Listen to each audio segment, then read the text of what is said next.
The Norfolk Biffin, also spelt Norfolk Beefing, is a local apple cultivar originating from the English county of Norfolk, also known by several other names including Reedsbaker, Tallesin, and Winter Coleman.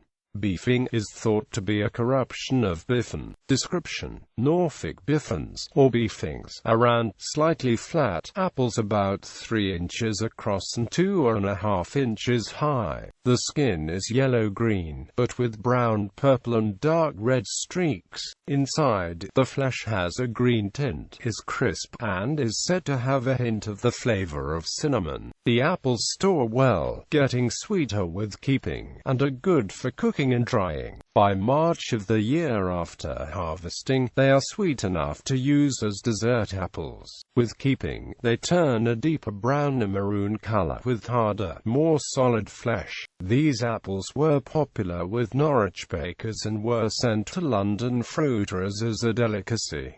They were also used for cider making. The trees are vigorous, with heavy crops of fruit.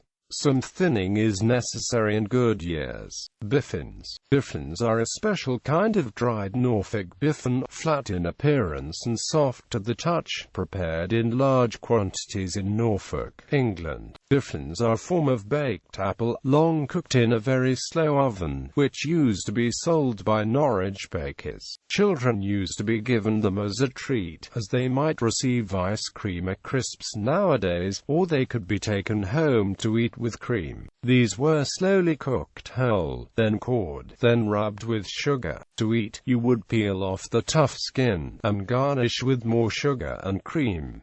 You would eat them cold at room temperature. Very popular in Victorian times but largely died out commercially after World War II. In Asia, the large native persimmon is treated to a processing and flattening to be used in cooking reminiscent of the Biffin. History: the Norfolk Biffin is an apple variety grown over some 300 years, often for trying to make Biffinses. The estate records for Mannington, Norfolk, dating from 1698. If Robert Walpole mentioned Norfolk Biffin apples which Walpole had sent up to his house in London, the apple is documented in the United States from the 1840s. The Norfolk Biffin is also mentioned by Charles Dickens, first in A Christmas Carol and in Martin Chuzzlewit, later in Dombey and Son and in Boots at the Holly Tree Inn.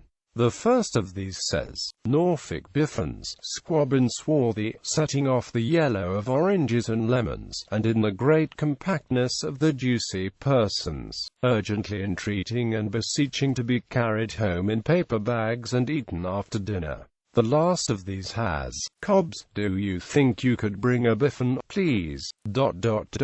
I think a Norfolk Biffin would rouse her, Cobbs. She is very fond of them. The Victorian food writer and poet Eliza Acton recommends the apple in her Modern Cookery, in all its branches, as the best apple to use when baking black apps par excellence. The Norfolk Biffin answers for this dish far better than any other kind of apple. A recipe for Biffins of 1882 advises, choose Norfolk Biffins with the clearest, most blemish-free rinds, then lay them on clean straw on baking wire and cover well with more straw. Set them in a very slow oven for 4 to 5 hours. Draw them out and press them very gently, otherwise the skins will burst. Return them now to the oven for another hour, then press them again. When cold, rub them over with clarified sugar. In Victorian London, there was a Christmas trade in Biffins, supplied by Norwich bakers who cooked the apples in the bread ovens, weighed down with an iron plate to exclude air. The apple is now only rarely seen in English orchards, having been widely replaced by such varieties as the Cox's orange pippin. However, it is still grown by gardeners for home consumption and the cultivar can still be bought commercially.